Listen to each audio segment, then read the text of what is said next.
Pallippuram saint Mary's ഹൈസ്കൂളിൽ നടത്തിയ പുഷ്പകൃഷിയുടെ വിളവെടുപ്പ് ഉദ്ഘാടനം പള്ളിപ്പുറം ഗ്രാമപഞ്ചായത്ത് പ്രസിഡന്റ് രമണി അജയൻ നിർവഹിച്ചു. പള്ളിപ്പുറം സെന്റ് മേരീസ് ഹൈസ്കൂളിൽ നടത്തിയ പുഷ്പകൃഷിയുടെ വിളവെടുപ്പ് ഉദ്ഘാടനം പള്ളിപ്പുറം ഗ്രാമപഞ്ചായത്ത് പ്രസിഡന്റ് രമണി അജയൻ നിർവഹിച്ചു. പള്ളിപ്പുറം കൃഷിഭവന്റെ സഹകരണത്തോടെ ഓണത്തിന് ഒരു വട്ടിപ്പൂ എന്ന പദ്ധതിയുടെ കീഴിൽ വിദ്യാർത്ഥികൾ നടത്തിയ പുഷ്പകൃഷി വൻ വിജയമാണെന്ന് കൃഷി ഓഫീസർ നീതു ചന്ദ്രൻ അഭിപ്രായപ്പെട്ടു. പ്രധാനാധ്യാപകൻ സേവ്യർ പുതുശ്ശേരി, കൃഷി അസിസ്റ്റന്റുമാരായ വി അജീഷ്, ലിഷ വിയു, കാർഷിക ക്ലബ്ബ് കോർഡിനേറ്റർമാരായ Nimmi Joy, PA. Fasila, Navaneeth TS. എന്നിവർ സംസാരിച്ചു.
പള്ളിപ്പുറം സെൻറ്റ് മേരീസ് ഹൈസ്കൂളിലെ ഈ വർഷത്തെ പൂക്കൃഷി വളരെ വിജയകരമായി നടപ്പിലാക്കിയിരിക്കുകയാണ്. പള്ളിപ്പുറം കൃഷിഭവൻ ഓഫീസറായിട്ടുള്ള നീതു ചന്ദ്രൻ, കൃഷി അസിസ്റ്റൻ്റായിട്ടുള്ള അജീഷ് വി തുടങ്ങിയ കൃഷി വകുപ്പിലെ ഉദ്യോഗസ്ഥരും അധ്യാപകരും ഒക്കെ വളരെ സജീവമായിട്ട് ഇന്നിവിടെ ഉണ്ടായിരുന്നു.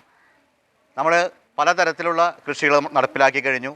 കരനെൽ കൃഷി, ഒപ്പം തന്നെ റാഗി കൃഷി, പച്ചക്കറി കൃഷി, അതുപോലെ ഫോറസ്റ്റ് ഡിപ്പാർട്ട്മെൻറ്റിൻ്റെ വിദ്യാവനം, അതുപോലെ തന്നെ നഴ്സറി യോജന, ഈ വക പദ്ധതികളെല്ലാം വളരെ വിജയകരമായിട്ടാണ് ഇവിടെ നടപ്പിലാക്കിയിട്ടുള്ളത്.